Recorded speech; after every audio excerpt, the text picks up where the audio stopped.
Sara means condensed form.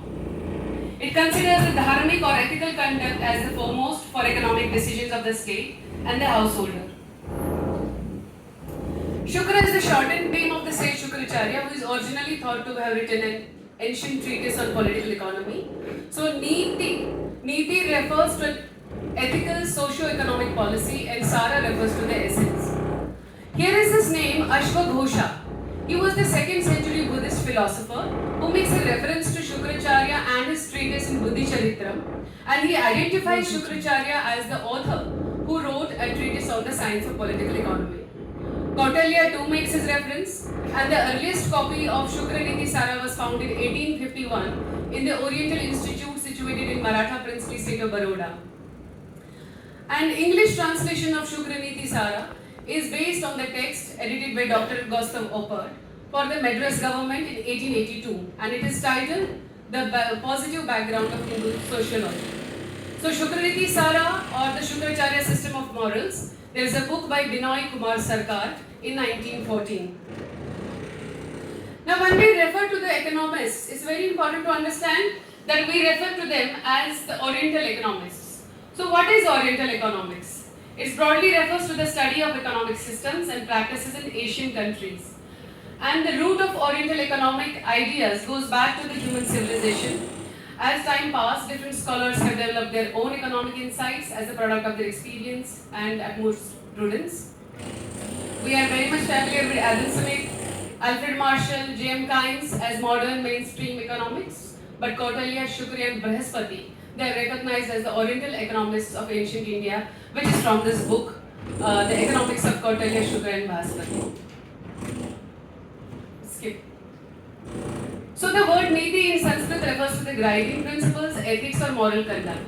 The verb root associated with the word niti is ni, which refers to the act or process of leading or bringing something to a destination.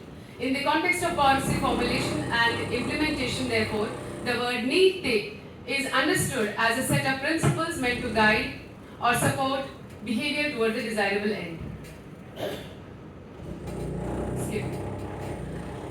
So if we have to go towards the lessons that we learn from Shukraniti, here is the shloka and what Shukracharya has emphasized.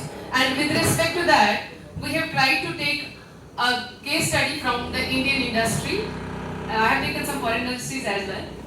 So Narayan Murthy is a co-founder of Infosys and is often cited as an embodiment of ethical leadership inspired by Indian values. He emphasized courage, transparency, integrity and corporate governance in the Global Leadership Summit in Mumbai.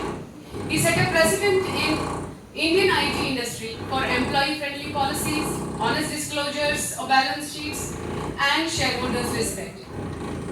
He also created a culture where values preceded profits, and he said ethics and profitability can coexist. So when we draw a Shukraniti parallel, the Shukracharya said that a true leader must govern with dharma for the lok-hit, that is the public welfare. The another learning is regarding wealth creation through ethical means. When this comes up, we always think of Tata Group. Yes? So Tata Group has long been known for its ethical business practices, its corporate social responsibility and philanthropy.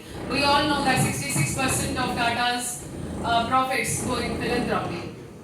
And we have Tata Steel, one of the world's first companies in India to implement ethical labor practices and provide workers with decent wages and living conditions, setting a benchmark for others to follow. So Shukraniti parallel says that wealth should be acquired through righteous and ethical means, ensuring that a business success is built on the foundation of integrity.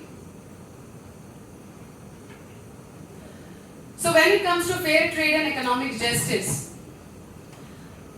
Kiran Majumdar-Shaw, the owner of Biocon, she came to my mind, and she has, there are several references and news items where she has advocated that there should be equity in access to the medicines. So she applied a fair trade. She said Biocon provides affordable generic pharmaceuticals and focuses on equitable pricing for life-saving drugs.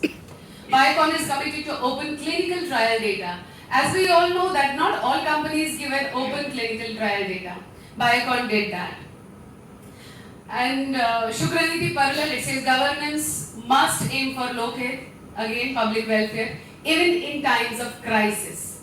And this was proved in times of COVID because they were also working on COVID vaccine while maintaining fairness in business practices. So their role of the king or governance in wealth management. So here Microsoft came as an example that under the leadership of Satya Nadella, who is an Indian, they have focused on responsible leadership, resource management, leveraging India's human capital, and reinvestment in technologies like cloud computing, artificial intelligence, leading to a massive long-term growth and societal benefits. And it seems like Microsoft is a perennial company, it's going to exist ever. So Shukranidhi Pallal says that rulers or leaders should wisely manage the resources of the state or business, which translates to responsible corporate governance, ensuring that the resources are used effectively for the benefit of both the company and the society. So I would like Michelle to take. Should I continue? Thank you. So when it comes to sustainability, resource conservation in business and economics, Shukracharya always advocated ethical consumption of resources and avoid the over-dependence on any single resource. In India, we have Mahindra and Mahindra. So Mahindra and Mahindra is a prime example. It ranks in top 1% of the S&P Global 2025 sustainability. Here is a reference to the Economic Times. And we have Tesla also. And both the companies